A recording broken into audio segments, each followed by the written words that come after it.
সহজ হলে ইনশাআল্লাহ A+, আর না হলেও জিপিএ এর কাছাকাছি যাওয়ার চেষ্টা করবো ইনশাআল্লাহ।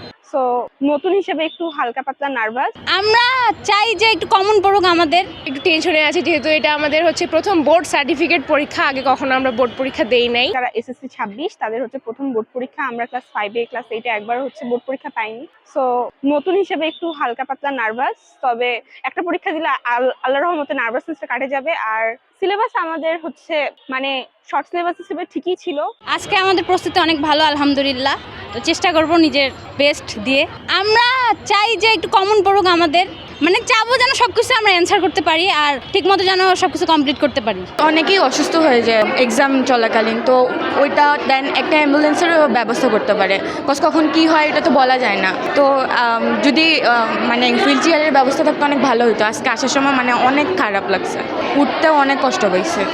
পরীক্ষার প্রস্তুতি মোটামুটি ভালো আছে, তবে একটু টেনশনে আছি যেহেতু এটা আমাদের হচ্ছে প্রথম বোর্ড সার্টিফিকেট পরীক্ষা, আগে কখনো আমরা বোর্ড পরীক্ষা দেই নাই। আমাদের বেলার প্রতিবার মানে ক্লাস 5 8 সবগুলো বোর্ড পরীক্ষা বাদ গেছে, তো একটু নার্ভাসে আছি, আশা করি ভালো হবে। Thank you. আজকে বাংলার প্রথম পরীক্ষা, আর প্রস্তুতি আলহামদুলিল্লাহ মোটামুটি ভালোই আছে। এখন কোশ্চেনের অপেক্ষায় আছি, দেখা যাক কি হয়। কোশ্চেনের তো বিষয়ে আমরা সেরকম কিছু জানি না। এখন কোশ্চেন হার্ড হলে তো কিছু করার নেই, দিতে হবে। আর সহজ হলেও দিতে হবে, সহজ হলে ইনশাআল্লাহ A+, আর না হলেও জিপিএ এর কাছাকাছি যাওয়ার চেষ্টা করবো ইনশাআল্লাহ। আজকে 2026 সালের এসএসসি পরীক্ষা শুরু হলো। সরকারের যে উদ্যোগ ছিল সর্বাত্মক সুন্দরভাবে পরীক্ষা অনুষ্ঠিত করা, এর জন্য সিসি ক্যামেরা সহ অন্যান্য সমস্ত পদক্ষেপ আমরা সেইভাবে গ্রহণ করেছি এবং সুন্দরভাবে আমরা পরীক্ষা, এখানে যে পরিবেশ দেখলাম সুন্দর সুষ্ঠুভাবে পরীক্ষা চলছে, কোনো রকমের অনিয়ম পরিলক্ষিত হয়নি।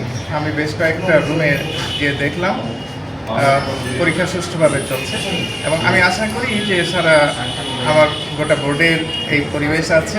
সিসি ক্যামেরা তো এটা একটা বড় উদ্যোগ এবং সমস্ত ইনভিজিলেটরদের সেইভাবে নির্দেশনা দেওয়া হয়েছে, কোনো রকমের কোনো অনিয়ম সহ্য করা হবে না।